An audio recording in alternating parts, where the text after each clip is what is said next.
champ of the world. Shout out to TD Sports. TD Sports. Let's go, champ. What's good, everybody? What's good? Hope everybody's doing well on this Tuesday, February the 11th. We're going to get right to it. We got a special guest today, and I got my co-host, and we're going to get right to it. I want to introduce you guys to Iceman, John Scully. What's going on, Ice? How's everything, bro? Everything's good. How you guys? Hanging in there. All right. Sock, you good? Sock, we haven't seen Sock in a long time, so it's always an honor and a privilege when Socrates joins us. What's good, champ? How you feeling? All good. Everything's good. Thank you. All right. Right. So we're gonna, we know your time is precious and valuable, and we know you're about to go to Saudi. So we're gonna get right to it. How was training camp, and how's Better BF looking? So far I'm happy. It's funny, like if I have something to go by, I go by the last camp, and I thought the last camp for the most part was pretty good, but now that in hindsight, I realized, he had just come off the knee surgery, and, I don't know if, you're thinking about it or whatever, but for this camp, he seems younger, like rejuvenated type of thing. I don't know if winning that fight sparked something in him or what exactly it is, but, we were actually just talking about it today. I was talking to Mark Ramsey, and we agreed that we feel much better about this camp than the last one. So what is your expectations in this fight before they go? I'm sorry. So what are you guys expecting to not for it to go to the distance, right? We never planned for that. We never trained for that. Like we never even discussed the possibility. It's always about winning on points and using the techniques. And Arthur, I've always said he's very big on his technique. He's always working on setting guys up and all that type of thing. And he never talks about the knockout at all. And I don't want to bring it up to him, because I don't want to throw his thought process off. But obviously if we put pressure on earlier, now every fight's different, but if you base it on the last fight, I think if we put the pressure on earlier, it would probably look even better for us. But everybody's adjusting. He's going to adjust as well. So we have to figure out what he's going to do differently also. Nice. The last fight was close. A lot of people, some people would think that Bivol should have got the decision. Right. Do you think that you saw the best of what Bivol is going to be, considering the fact that Arthur, like you said, was coming off the knee injury? Like, do you expect Bivol to be any better, or is he going to bring a new wrinkle that Arthur won't be prepared for? Right. Well, I think if he was going to beat Arthur physically, like the last fight was his opportunity, because you're coming off a major injury and you're recovering, and this is your first fight back after it, with Arthur. So that was kind of his opportunity. The thing for me is, I don't think he can't box more this time, right? Because I think what ultimately cost him last time was that he moved too much. At key points, he was moving too much. I remember late in the fight, 10, 11, that's maybe even the 12th round. I remember thinking, like, man, this guy won't stop moving. Like he's just, he's on the move. He's on the track. And, I think in an undisputed light heavyweight championship fight, you have to show, that you're really trying to do whatever you can to win and do damage. And, Arthur was obviously trying to do that. So I don't think he would want to move more, because that might not look favorable with the judges. But by the same token, I don't think he could say, okay, I'm going to take it to Arthur this time. We're going to bang it out, because he may catch Arthur off guard for a little bit, but, obviously Arthur's going to welcome that type of fight. Like that's the fight he was trying to draw out of him last time. So, I think we have a better chance of adjusting, than he would. But, you know, it remains to be seen. You know, you never know. You know, I'm sure he has good trainers, and they're going to be trying to come up with something special and maybe shocking, surprising. But I like the fact that I think we have a better ability to adjust. Now, with the last fight, was there a rematch clause, or the two fighters just agreed to have a rematch? To be completely honest, I have no idea. I don't really get into the business end of anything. So I honestly have no clue. I have no idea. So you Do you said like that the fact? Oh, go ahead, I'm son. sorry. Just to piggyback off of DeFreeze's question. Do you like the fact that it's an immediate rematch? That there's not a Oh, long. for sure. Yeah. So do I. Mark and I, for years, because you remember Arthur had different injuries over the years, right? And we always said, and Mark was the one who really brought it up to me originally a few years ago. He said, "Man, like people don't see the best of Arthur because he has such long layoffs in between fights." He goes, throughout his career, whenever he's been consistent and fought relatively quickly after the first fight, he's always been so much better. We have to string fights together. So immediately when I heard this was the rematch, almost, it's like 4 months, which doesn't even happen ever anymore in the game. I was very happy with it, because Arthur didn't have a chance to get out of shape, which he wouldn't do anyway. But he just came off the training camp. He doesn't get out of shape, so he's still sharp. And the thing is, I think physically and mentally, but more physically, I think the first fight was really rough on Bivol. I mean, he pretty much said so after the fight. He said the punches were really hard, and it was really tough and all that type of thing. And I remember being in the ring after, and I talked to Bivol for like 20 seconds, and I remember thinking, man, his eye is really messed up. And not just that, but when you see a fight and you see a guy after the fight, he's all messed up, that's nothing compared to what he is the following day that you don't see. Once he goes to bed and wakes up the next day, he's going to be way worse. His face must have looked horrible the next day. And if you notice, they did a press conference about a month ago in England, and Dimitri was photographed there, and you could see his left eye still was black and blue. Either from the last fight it never healed properly, or he's been getting, he's susceptible to that during the training. So obviously our right hand is going to be a factor for sure. That's a nice insight.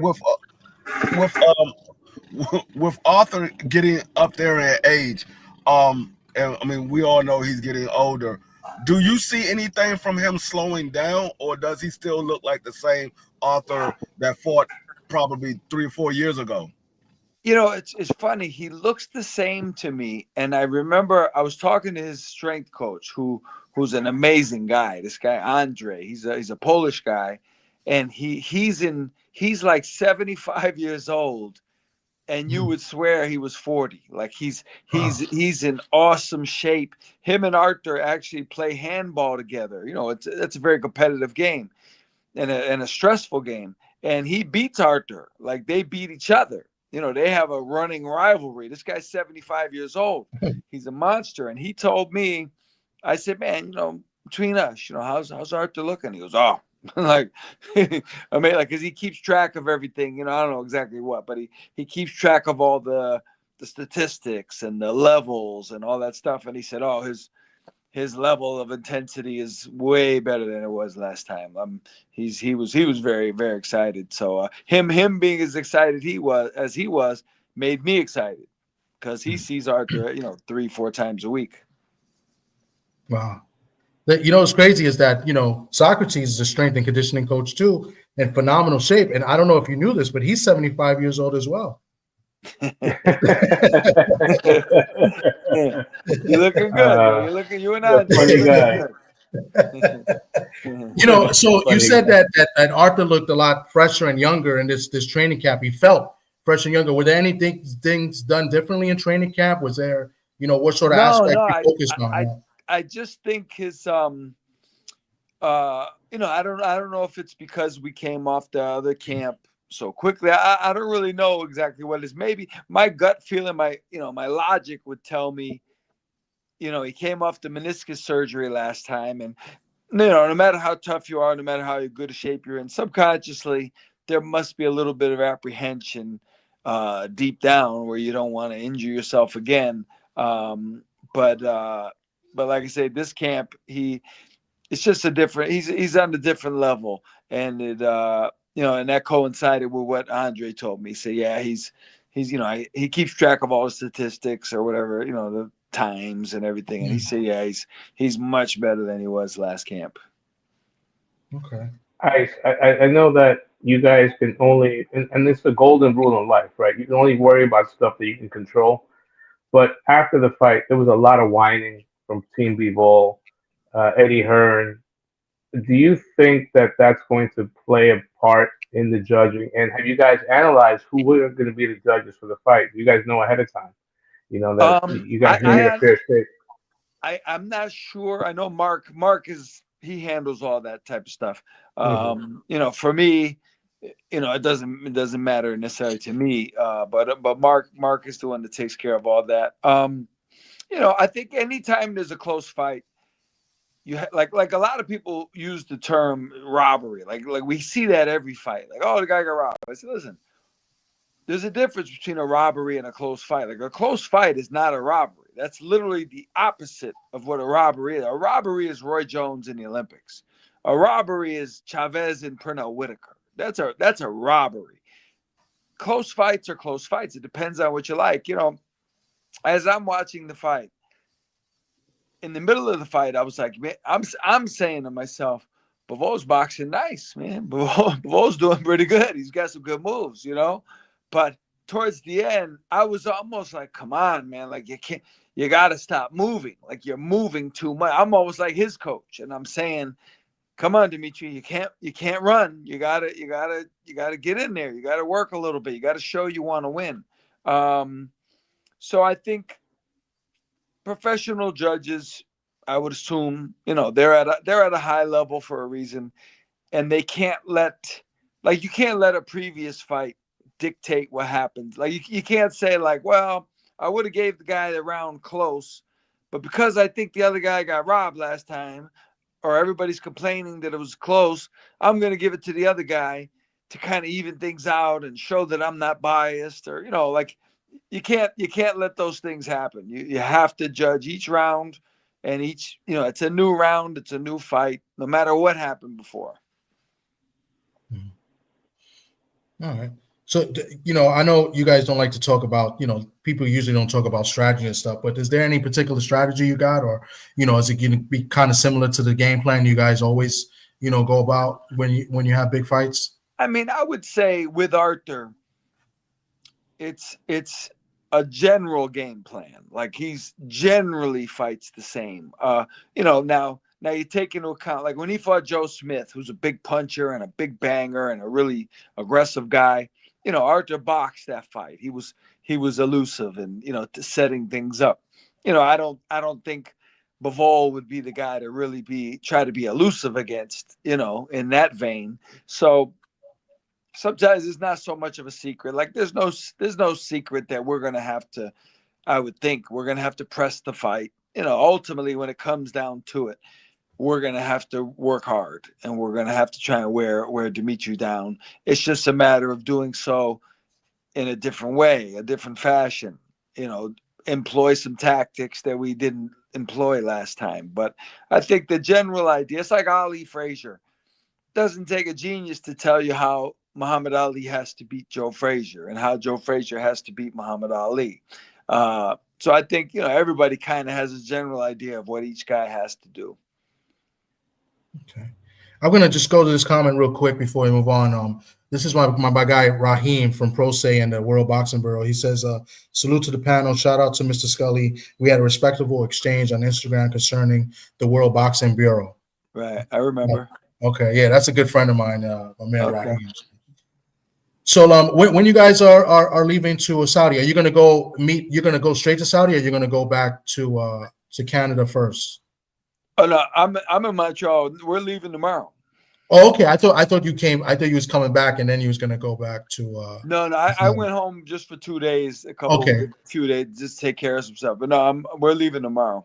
Oh, so you're leaving today? Okay. So then this, and how important is that to be there a week before to get accustomed to the time and Yeah, you well, know? actually, last time we were there 3 weeks ahead of time, Mm, and but it was it was too long. Like we were just there. It was almost like we lived there, like we moved there. You know what yeah, I mean? It was kind of yeah, crazy.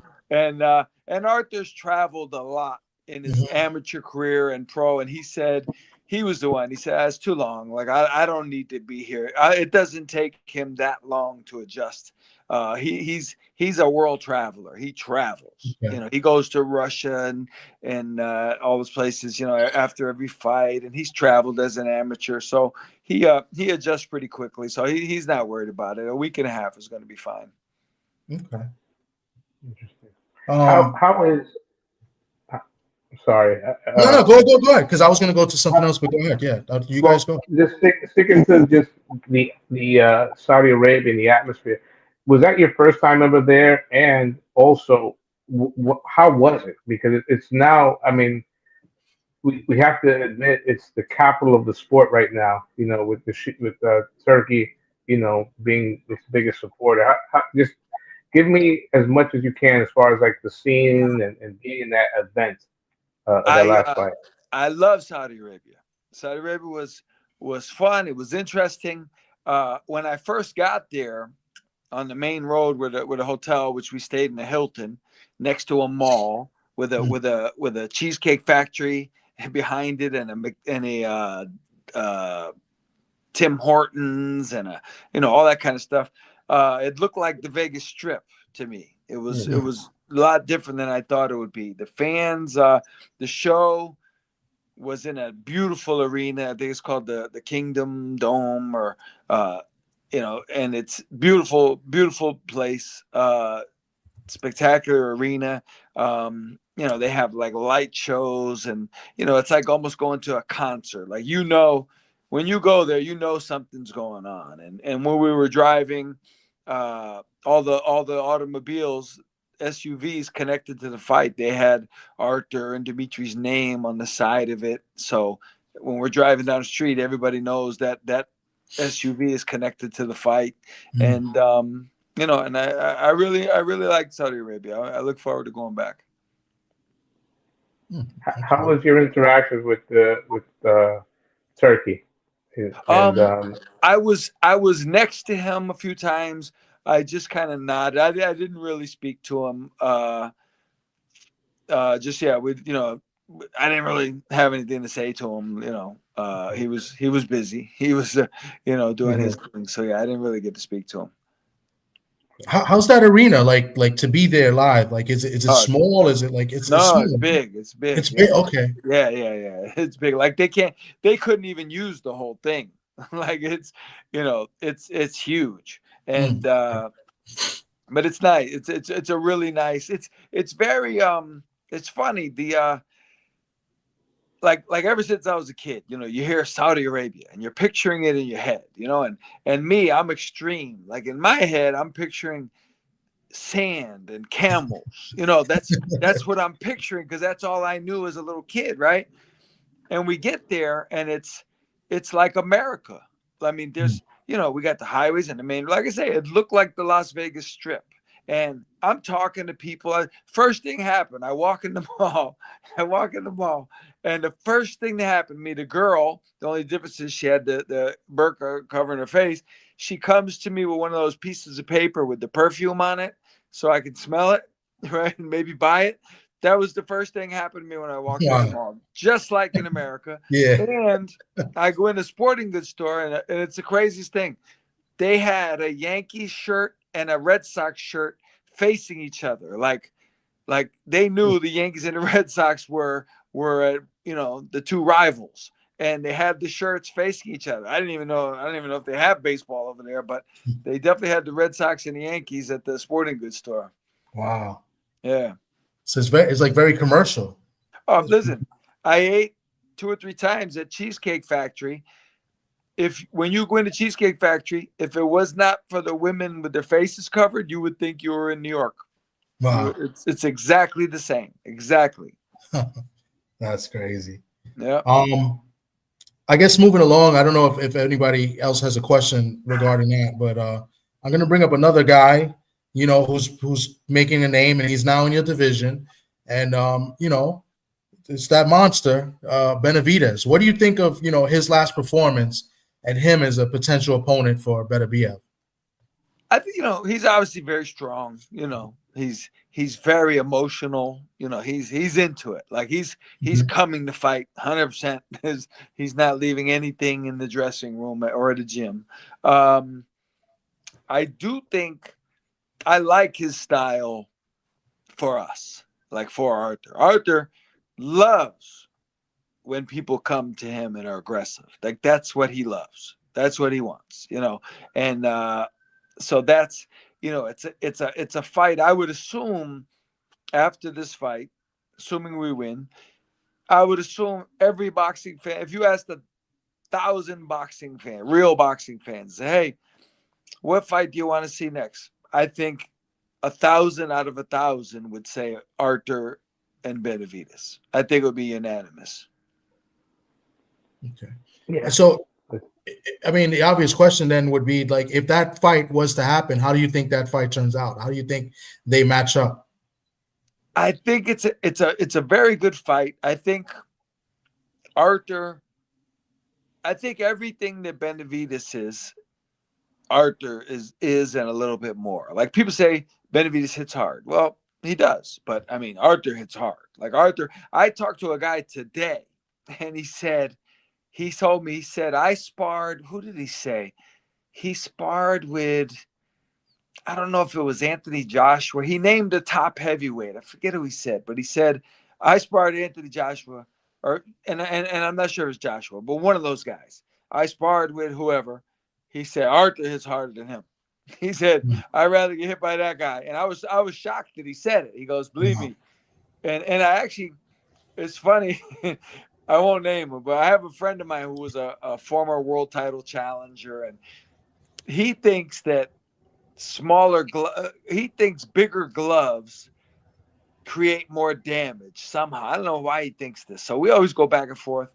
So out of curiosity, I asked this fighter, I say, hey, after having sparred Arthur numerous times, I go, would you rather box him in 10-ounce gloves or 16? He goes, hey, I would never box with him with 10-ounce gloves. Like I would retire first before I ever sparred Arthur with 10-ounce gloves. And people, like I say, he told, I forget, I honestly can't remember, but it was a name heavyweight, top guy. And he told me Arthur hits harder than him.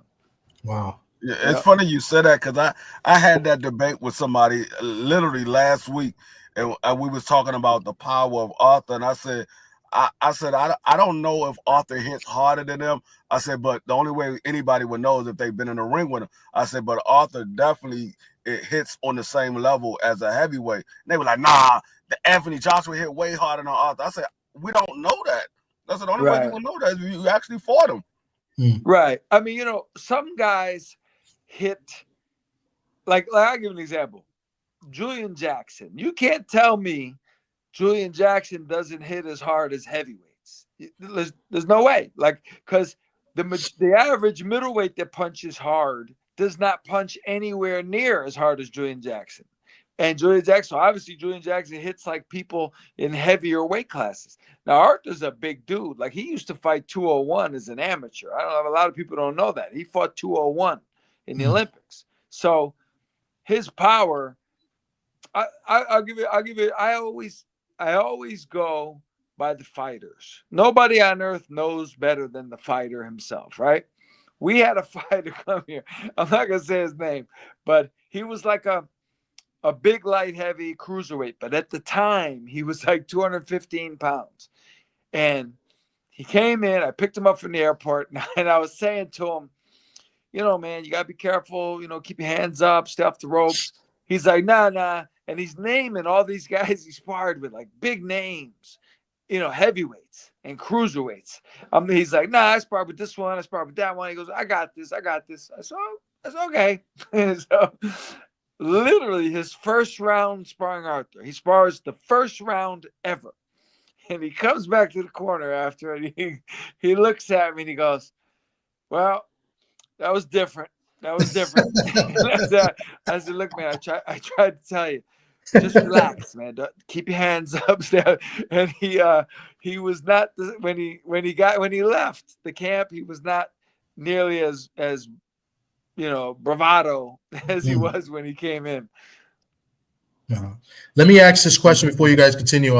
Somebody had a question from the chat. He says, what do you think about them using one of the sports, boxing, to boost their tourism? I think it's unbelievable. I'll tell you, it's a really great place. Like, I really, I would urge someone, if you have the opportunity to go to Riyadh, it's a cool spot. Like, it really is. But also Turkey,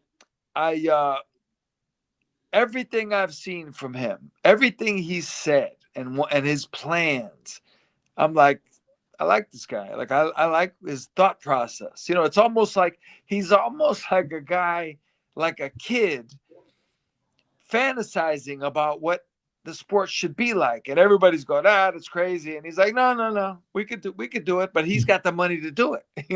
He could actually do these things. Like, you remember when he was talking about buying Golden Boy and Top Rank? Yes. And now, if anybody else says that, you're going to say he's nuts, but with this guy, you go, he could do that. He's got the money. He's got unlimited money, and he did it. He said he wanted to do it so that he could then have all those fighters under his control, and they have them fight each other. And I see that's insane. And it's almost like the fighters would have no choice, because he'd offer them so much money.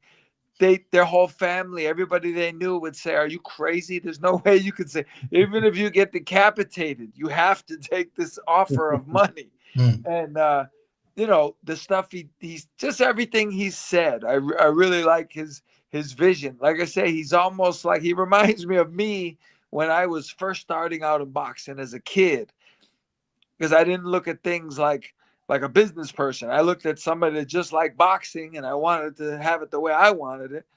That seems like what he's doing, and but he has the means to actually get it done. Okay. So I don't know if you guys got a question, but my other question would be, so do you think then Turkey is good or bad for boxing? Oh, he's awesome. Look at the man, brought Ring Magazine back. I mean, I don't know if he even truly understands what that means to fighters. Like, all of us. And when I was a kid coming up in the game, one of my goals in life was to have one of my fights reported on in Ring Magazine. Like, that was like an Academy Award, just having your name in there. Every fighter, we don't want to read our names on the internet. Like, we want to see it at a newsstand in New York City, Los Angeles, Chicago, Dallas. We want people to walk up to a newsstand and see our name in there. Bringing Ring Magazine was awesome. I'm a big fan of his mentality. So that shows he's not just in it for show. Like, it wasn't an easy thing to buy Ring Magazine and get it back on newsstands. That costs money. The quality, if you see the paper, the quality of the paper is high quality. So he's obviously a fan of the sport. He's not just doing this as a hobby. Like, he's legit. I got another comment in the chat. He says, 88 Sports Talk, shout out to you. Salute. He says, Bivol is getting stopped this time because I believe he's going to try harder this time, which will lead him to getting stopped. What do you think about that comment? I mean, it makes sense. Like I say, sometimes it doesn't take a genius necessarily to figure out the possibilities, right? You would think, I mean, Bivol lost for the first time ever. He wants to win. He wants to erase this loss, or at least even the score. He can't run and move more, because that's what cost him the fight the first time. So ideally, the only logical thing would be to convince yourself, I can fight with this guy. I can bang with this guy. I gotta dig down. I gotta win this fight. Which obviously is is what Arthur would love for him to do. That's what he was trying to get him to do last time. I think pride gets people hurt sometimes. Guys, they'll be planning on boxing and moving, and then 24 hours before the fight, their opponent calls him a coward, or he makes fun of his mother, or he disrespects his girlfriend. All of a sudden, I'm going to bang it out with him. I'm going to bang it out with him. And that leads to their demise. So if he does that, I obviously think that benefits us, of course. Mm-hmm. All right. Now I got a question. After this fight, and Arthur is victorious in this fight, does Arthur have any plans on moving up, or does he plan on staying at light heavyweight? To be honest, I've never heard him mention it, at all, ever. And when he makes 175, he looks really good, really tight, but he never looks drawn, or weak. I wouldn't think he'd move up. It hasn't, but it's never come up in conversation. So yeah, I mean, I don't believe in counting your chickens before they hatch. I mean, he's got a tough fight coming up, and then of course the possibility of a Benavidez fight. But a dream matchup if they both decide to stick around, because at this point they've made so much money. A dream match is him and Usyk, especially since they have that history from the amateur. Right. Like I say, Arthur's never mentioned it to me. I don't know. I would imagine in a case like that, maybe they would say, all right, well, if Usyk can get down to, 205 and Arthur goes to 190, but like I said, I honestly, I'd be speculating just like anybody else, because I've never heard Arthur mention anything about going up in weight at all. Okay. Well, I really don't got anything else. I didn't want to keep you too long because I know you got a trip, and a flight to catch. I appreciate you, giving us this time and, one question before you go, before you let him go, Tom. How long is the flight to Saudi Arabia? Man, well, it's 2 flights. Like, we're going to Germany first, and then from there. But I think last time we went to Paris first, and then to Saudi, and it was like, I forget exactly, but I think it's around like 14 hours. Yeah, it's a haul. It's a tough one. Okay. But I stay up really late the night before, and I wake up early, so I make sure I'm really tired, and I sleep. I generally sleep almost the whole way, which is really nice. Okay. Good strategy. Real quick, I mean, and this will be the last thing because I just thought of it too. You do some like a charity work for like retired fighters. Are you going to do that again? Like, you do like a boat trip, I believe. Like, are you doing that again this summer? What is it, in the summer? Yeah. Well, it's called Sailing with the Champs. Okay. In New York City. We go around. We go out to we go from City Island all the way up to the Statue of Liberty and back. And usually, Iran Barkley, Junior Jones, Vito Antuofermo, Mitch Blood Green. This year, I would try to get Michael Olajide to come. Vito Antuofermo would come. They matter of fact, I was just talking to them yesterday about it. The ones who organize it is a group called Friends of the Champ, FOTC, which is Iran Barkley's organization. Okay. And he has a guy named Johnny Z who handles all that kind of stuff. And I think if they do it, well, they're definitely going to do it. It looks like it'll be in July. Okay. And it's a really cool trip. Like, if you've never seen New York City from the river, you should definitely go on that boat ride. It's really an amazing view, and you go under the bridge. You're under the Brooklyn Bridge, and it's a special trip, and we have a really good time. Okay, I'm definitely going to try to do that this year. I know last year we missed out. I think I went away the time that you did it, but definitely. And I wanted you to mention that because you mentioned that before, and it's to help the fighters. Sailing with the Champs. If you Google it, Sailing with the Champs. Sailing with the Champs. Okay. And the group is FOTC, Friends of the Champ. That's Iran Barkley's group, And yeah, it's a very cool show. They have dancing up on the top of the boat. They have dancing, and yeah, it's pretty cool. Okay. Yeah, so definitely there. And then is there another thing that you do also that you try to do? I do the reunions. Yeah.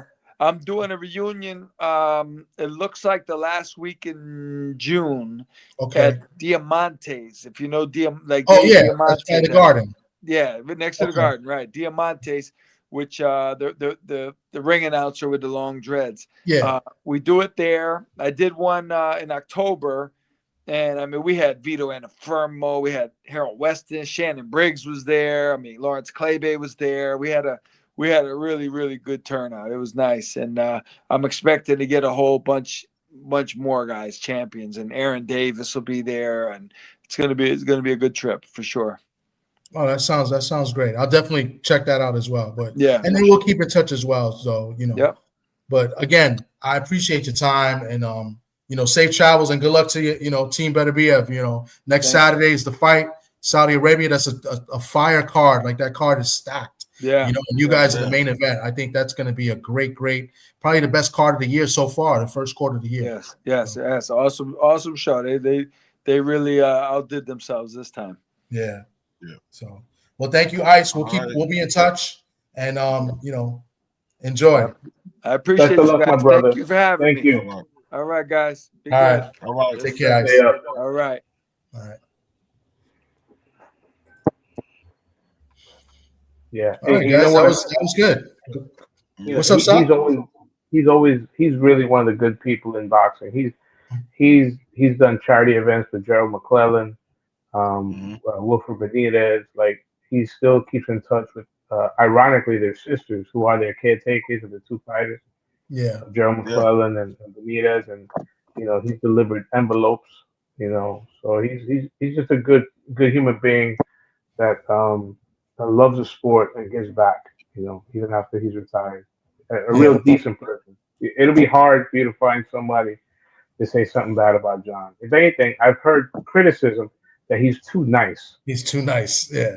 Yeah, and that's why I'm glad I brought that, because I thought about last minute. I wanted to bring that up because every time we have him on, we do speak about it and we talk about the event. So that's why I'm glad I remembered to bring that up, because I know that he does a couple events, and he does multiple events throughout the year, but those two are the big ones, the reunion and that boat trip. So that was, so I'm happy I was able to do that so he could speak about it a little bit. But yeah, Ice is one of the good guys. He definitely looks out for the retired fighters, so, definitely. I mean, he's training other fighters as well. I guess we can ask him that the next time.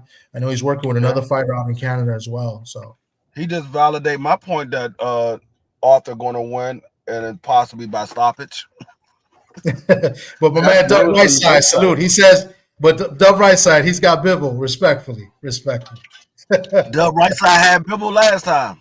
That's my guy, Dub Right Side. Teach says he made very valid points on why he feels Better BF will win again. Yes, he did. I appreciate everybody that came through, man. This was dope. I'm glad we got our man Sock out of retirement. Nah, he's not retired. We are back.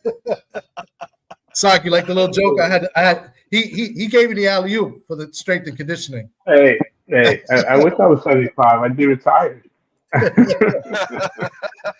Shit. Hey, D-Free, we saw, Sock was in the gym today working with Ofacio Falcone and Ismael Villarreal. Took a nice picture. They all flexing. Sock kept the shirt on, but he looked a little swollen. So, but I did message Ofacio and I said, you think Sock is juicing? I'm not going to tell you what he said. So, but it's a gym bean for you. Federico up in there. What's up, Federico? He says Sergeant Palmer, aka the Socratic method. He's a great supporter. Man. Dub says he's got to get with Sock soon. Yeah, man. When you come to New York, man, Dub, let us know, man. Sock is out here. He works with a lot of. Who y'all got winning in the Keyshawn fight? Who y'all got winning? Let me tell you, after that face-off today, I got Keyshawn winning. But I liked the energy that Baranchik had. I don't know if you guys got a chance to see that face-off. Yeah. I did it. When they were Yeah, I saw the I guess pictures they you were put up. the Empire State Building or one of those, and he he didn't back down. I kind of like that, So no, and he wasn't really, he was joking, but he was firm and serious. So I respect that. Shout out to man Johnny Boy Boxing with the $20 super chat. Appreciate you, Johnny Boy. I'll see you tomorrow. Make sure you guys subscribe to Johnny Boy Boxing, man. He's doing work with Fight Hype, and he has his own channel. He has the best interviews, and he knows how to get the interviews. He don't even need credentials. He's in the locker room doing the interviews, man. Shout out to my man Johnny Boy Boxing. Johnny Boy, say hi to Ben. It's my boy. Hype. Who? Ben Thompson. Ben Thompson. Okay. Yeah, the owner of Fight Hype. Okay. He said he think it's a 50-50 fight. Wow. Listen, man. I'm a little nervous for Keyshawn because up until the face-off, the press conference that they had, was that today? Yeah, no, it wasn't the press conference tomorrow. I'll be at the press conference tomorrow, but they did like a face-off. So a few fighters were at the. Yeah, I don't know if it was the new World Trade Center building. It might have been, but they were doing the face-off kind of like the way Devin Haney and Ryan Garcia did theirs. Right. So yeah, but up until that point, Keyshawn been paying attention to everybody else except for him. He's been talking about he want to fight Pitbull Cruz next. He's been talking about Tank Davis. I'm like, focus on the fight that you got coming up, because I haven't heard him talk about his opponent that he got coming up in none of the interviews that I've seen him. He might glance over the name, but then he starts talking about somebody else. So I'm I don't know if he's overlooking him or not. I think he is a little bit. It's like he's already won the title. I mean, this guy, Belichick, is good. The background he has, he was an Olympian. The only thing that questions me, that I have to question, is the age. I think he's 36 years old. Yeah. He's not a big puncher either. He's not a big puncher either. I don't think he's coming to lay down either. I think he's coming to he's not coming to lay down. But the punching power is the only reason I don't. I'm not falling for that no more. Jaime McGill made me eat all my words. I'm not falling for that no more. They'll go by the numbers. Yeah. They just confirmed a rematch. They're supposed to do a rematch in a few months.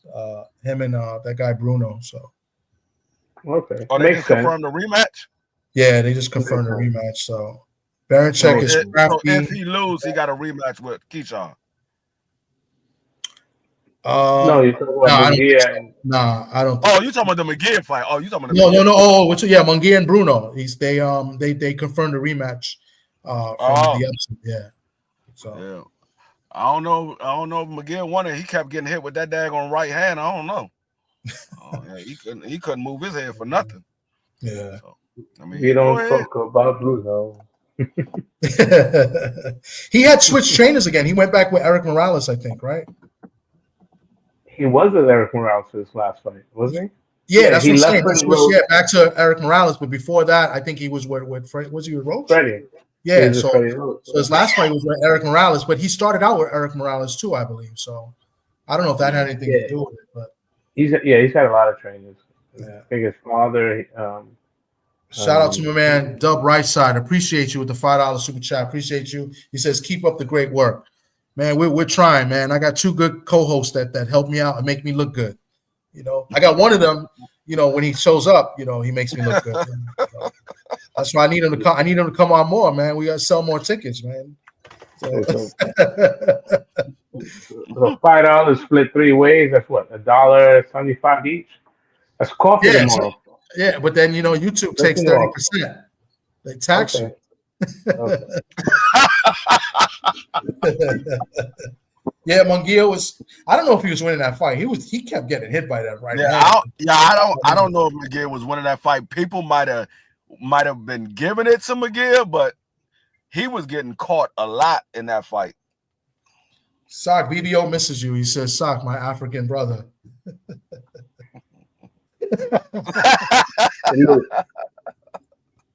Salute. Well, guys, I'm gonna call it a night unless you guys got anything to talk about before we go off. I definitely appreciate everybody coming through. This was a great interview. I think it was perfect timing because of the fight next week. I definitely wanted to get Scully on because of the fight next week and because Benavidez just happened. I wanted to bring that up. So I thought this was excellent going into this Friday because we're not on Friday. So definitely, and I'll look at my man Dub Right Side again with the $10 super chat.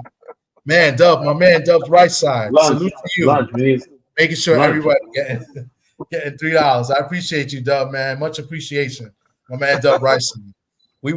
He knows a lot about football, Sock. He's from Georgia.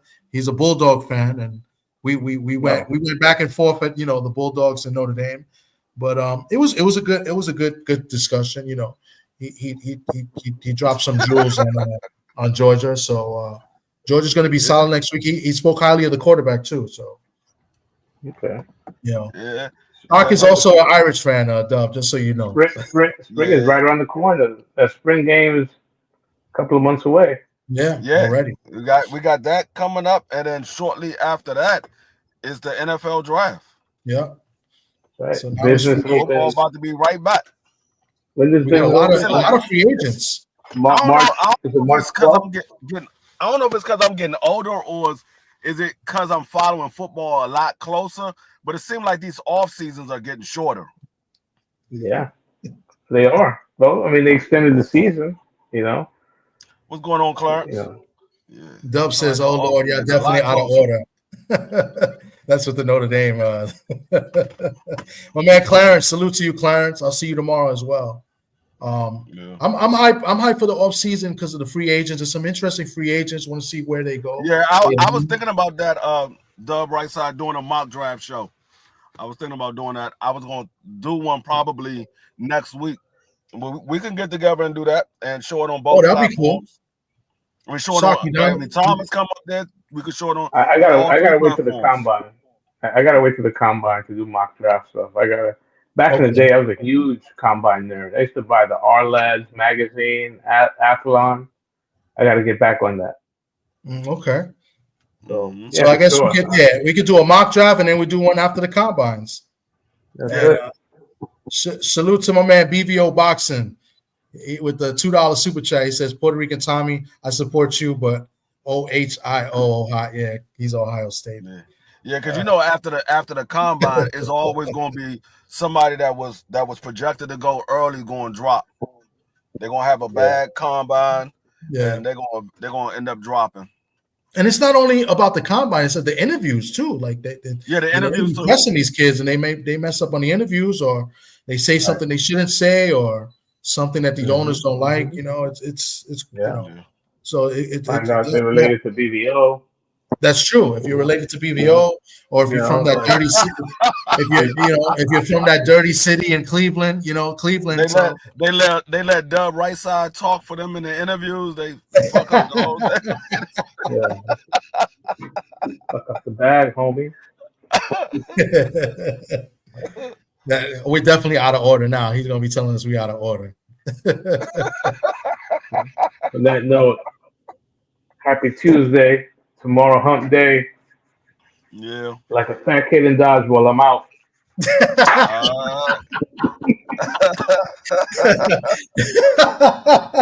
That was a good one, man. I'm gonna use that. Like a fat kid in dodgeball. That was good stuff. Well, guys, that's it. I'm out too. Tomorrow I'll be at the press conference for the Top Rank press conference. I'll go live during the press conference and film it. If you guys want to catch it, I mean, you could catch it on Top Rank, but if you want to show love, I'll be streaming it on, as well from the Garden. So, but that's it, man. We out. I got to get ready for bed. Got a long day tomorrow. You guys take it easy. I appreciate you guys coming up and doing this interview with me, and we'll see you guys soon. Be free. Peace. Peace.